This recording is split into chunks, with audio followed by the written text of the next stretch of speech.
Hola amigos, creo que no es ningún secreto que el principal objetivo de los investigadores del espacio en la actualidad es realizar un vuelo tripulado a Marte. Y con la tecnología avanzando a pasos agigantados, es probable que este objetivo se haga realidad en un futuro próximo. Sin embargo, siempre vale la pena recordar que los conocimientos y la experiencia no solo surgieron gracias a enormes inversiones financieras, sino también al trabajo de los científicos y sobre todo de aquellos que estuvieron dispuestos a sacrificar sus vidas en aras de la ciencia. Y hoy, amigos, vamos a trasladarnos medio siglo al pasado para destacar un poco más la asombrosa hazaña de unas personas que, gracias a su persistencia, fueron capaces de poner el primer ladrillo en el camino de la exploración del planeta rojo. En los albores de la era espacial, los científicos de la Unión Soviética estaban convencidos de que tras el primer lanzamiento de un satélite artificial y los posteriores vuelos espaciales tripulados, los viajes interplanetarios no estaban lejos. Y así, sin un margen para celebrar la hazaña de Gagarin en 1962, se preparó un nuevo proyecto para explorar Marte, que se dividió en 4 fases. El vuelo en sí debía durar alrededor de un año, pero la cuestión principal era qué hacer con el soporte vital de los cosmonautas, ya que según los cálculos de los expertos, una tripulación de 3 personas tendría que llevar a bordo provisiones que pesaban 11 toneladas. Y eso era solo comida, agua y aire. A primera vista, la misión parecía imposible, pero los científicos pronto decidieron formar su propio ecosistema personal a bordo, donde se sublimarían los alimentos y se recuperaría el agua y el aire de los residuos. Así, en 1967, los científicos iniciaron un experimento para simular un vuelo tripulado a otro planeta en una cámara hermética especial. Todo sonaba bien, pero solo parecía perfecto en papel. Pero en realidad, los científicos eran muy conscientes de lo que iban a experimentar los cosmonautas, por lo que la selección de voluntarios, que duró casi medio año, fue, por decirlo suavemente, un proceso bastante difícil. Tras 6 meses de reunir un equipo de 3 personas entre cientos de voluntarios, seleccionaron al mecánico Boris Ulevichev, de 24 años, el biólogo Andrei Boshoko, de 29 años, y al médico y comandante de la nave German Monovsev, de 31 años. Lo más curioso es que el proyecto se llevó a cabo en el más estricto secreto, por lo que nadie, ni siquiera sus familiares, sabían de este experimento, por lo que los participantes, 2 de los cuales tenían esposas e hijos pequeños, incluso tuvieron que mentirles a sus familias, diciendo que se iban a una expedición a Siberia y durante todo ese tiempo no habría forma de ponerse en contacto. Pero a pesar de todo esto, cada uno de los integrantes podía retirarse del experimento sin dar explicaciones, y todo porque incluso la palabra brutal era suave para describirlo, y esta es la razón.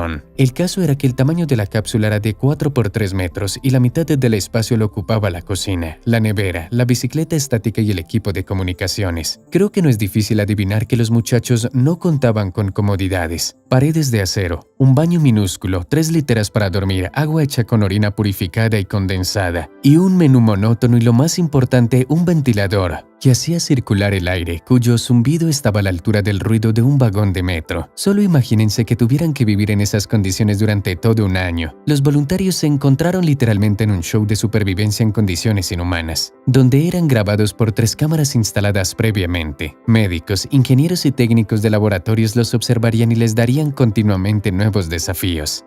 De todas formas, al principio todo iba sorprendentemente bien. La rutina diaria de los cosmonautas carecía prácticamente de tiempo libre. Y como se sabe, no había tiempo para suspirar en esta misión. Los voluntarios hacían ejercicio, se lavaban, desayunaban, hacían pruebas, exámenes médicos, se automasajeaban y mucho más. El tiempo libre se limitaba a 2 horas y solo entonces podían escuchar la radio y leer un libro. Al principio los 3 hombres hablaban mucho entre sí y por la noche soñaban con los placeres habituales de la vida, como el sol y el canto de los pájaros, y además podían jugar al ajedrez. Pero creo que todo el mundo sabía que esto era solo el principio. Para entonces ya era el día 76 del experimento. Más tarde se acopló un invernadero al habitáculo, donde debían crecer verduras como también hierbas que eran ricas en vitaminas. Y por supuesto, además de cierta variedad en la dieta, los 5 pasos extras de espacio se consideraban un lujo. Y además la idea de cultivar algo en el habitáculo era muy estimulante para todos los involucrados, pero a partir de ahí todo empeoró. No importa cómo se mire, los conflictos entre los cosmonautas eran inevitables y además los observadores del experimento generaban deliberadamente tensión entre el comandante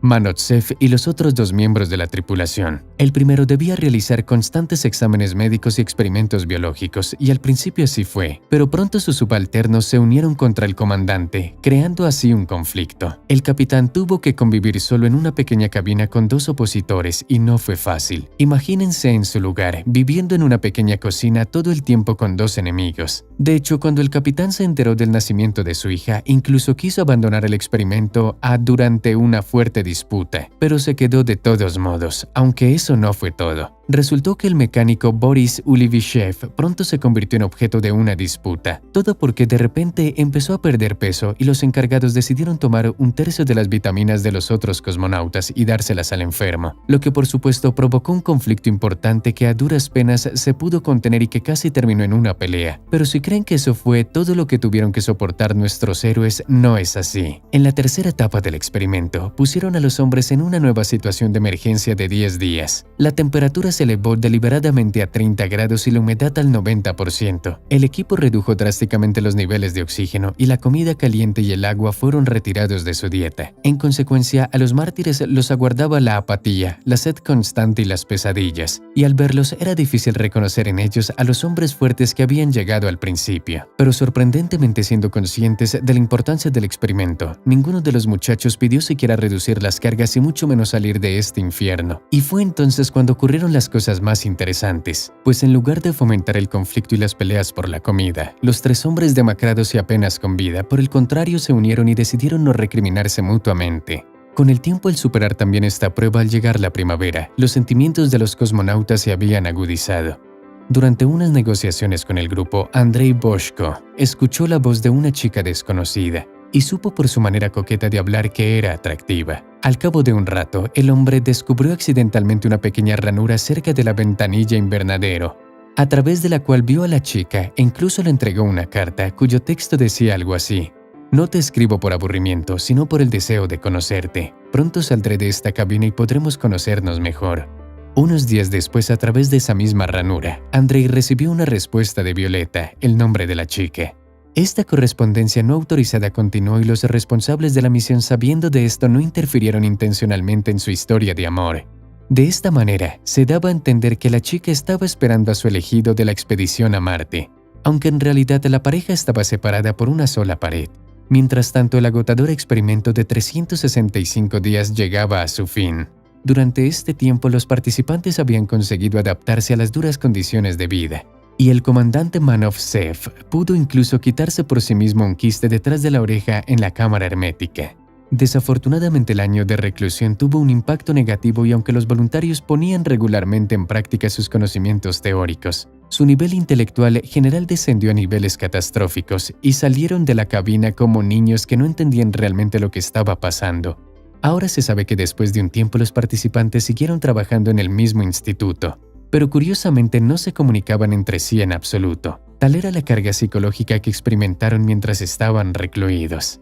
En cuanto a los resultados, fue este experimento el que proporcionó a los científicos una visión invaluable, dando lugar a una nueva rama de la ciencia llamada psicología espacial, y desde entonces se ha prestado mucha más atención a la compatibilidad de la tripulación a la hora de seleccionar a sus miembros. Pero a pesar de todo esto, el más afortunado del experimento fue Andrei Boshko, ya que tras salir de su aislamiento finalmente conoció a Violeta, con la que posteriormente vivió toda su vida. La pareja llegó a publicar juntos un libro titulado Un año en una nave estelar, en el que se describen los sucesos que no podrán encontrar en otro lugar. También es difícil no señalar que al final de la investigación, los participantes deberían haber sido galardonados con el título de héroe de la Unión Soviética, pero por razones desconocidas esto nunca ocurrió. Pero los participantes no se molestaron, ya que admiten personalmente que la decisión de participar en dicho experimento se tomó no por deseo de volverse famosos, sino por dar un gran paso hacia la exploración de Marte. Después de todo, el experimento abrió una nueva perspectiva en la ciencia espacial y hoy la hazaña de estos muchachos es la base de investigaciones similares en todo el mundo. Aunque han pasado muchos años y el hombre no ha pisado la superficie del planeta rojo, este experimento brinda la esperanza de que pronto lo hará. Y todo ello gracias a 3 simples voluntarios que aceptaron soportar cualquier prueba, solo para acercar a su país a un logro histórico, un país que ya no existe. Amigos, si ustedes podrían hacer algo así, asegúrense de escribirlo en los comentarios y eso es todo por hoy. Denle me gusta si les gustó el video y hasta pronto.